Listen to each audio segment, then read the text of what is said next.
ইরানের সাথে ইসরায়েলের যুদ্ধ অনেক নিয়মই পাল্টে দিয়েছে, বদলে গেছে বহু হিসাব নিকাশও। তুরস্কের মতো বহু দেশ বুঝে গেছে হাত গুটিয়ে বসে থাকার সময় নেই আর, যা করার খুব দ্রুতই করতে হবে। ফলে এক সতর্কবার্তা জারি করেছে তুরস্কের জাতীয় গোয়েন্দা সংস্থা MIT। তারা এক গবেষণায় তুরস্ককে সম্ভাব্য সবচেয়ে খারাপ পরিস্থিতি মোকাবেলার জন্য আশ্রয়কেন্দ্র নির্মাণ এবং নিরাপত্তা ব্যবস্থা জোরদার করার পরামর্শ দিয়েছে। সম্প্রতি ইরান ও ইসরায়েলের 12 দিনের রক্তক্ষয়ী সংঘাতের পর তুরস্কের নিরাপত্তা নিয়ে গুরুত্বপূর্ণ গবেষণা চালিয়েছে MITর সহযোগী তুর্কি জাতীয় গোয়েন্দা একাডেমি। এই গবেষণার শিরোনাম দেয়া হয়েছে 12 দিনের যুদ্ধ তুরস্কের জন্য শিক্ষা। এতে ইরান ও ইসরায়েল যুদ্ধের বিভিন্ন দিক বিশ্লেষণ করে তুরস্কের জন্য কৌশলগত গুরুত্বপূর্ণ তথ্য বের করা হয়েছে। তাই তুরস্ককে এই ঝুঁকিগুলো কমাতে বিভিন্ন পদক্ষেপ নেওয়া অপরিহার্য বলেও ওই গবেষণায় উল্লেখ করা হয়েছে।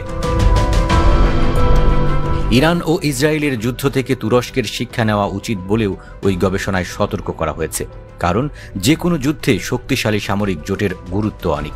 ইরানের বিরুদ্ধে ইসরায়েল তার শক্তিশালী পশ্চিমা জোট থেকে অস্ত্র সহযোগিতা, গোয়েন্দা কার্যক্রম এবং লজিস্টিক সহায়তা পেয়েছিল, কিন্তু ইরান তার অন্যতম মিত্র রাশিয়া ও চীনের কাছ থেকে কেবল মৌখিক সমর্থন পেয়েছে। এর অর্থ হল ব্রিক্সের মতো কোনো সদস্য রাষ্ট্র আক্রমণের শিকার হলে তাদের সাহায্য করার মতো কেউই নয়। গবেষণায় আরও বলা হয়েছে, ইসরায়েলের আগাম সতর্কতা, সাইরেন ব্যবস্থা এবং আশ্রয়কেন্দ্রের ব্যাপক নেটওয়ার্কের কারণে তাদের প্রাণহানি কম হয়েছে।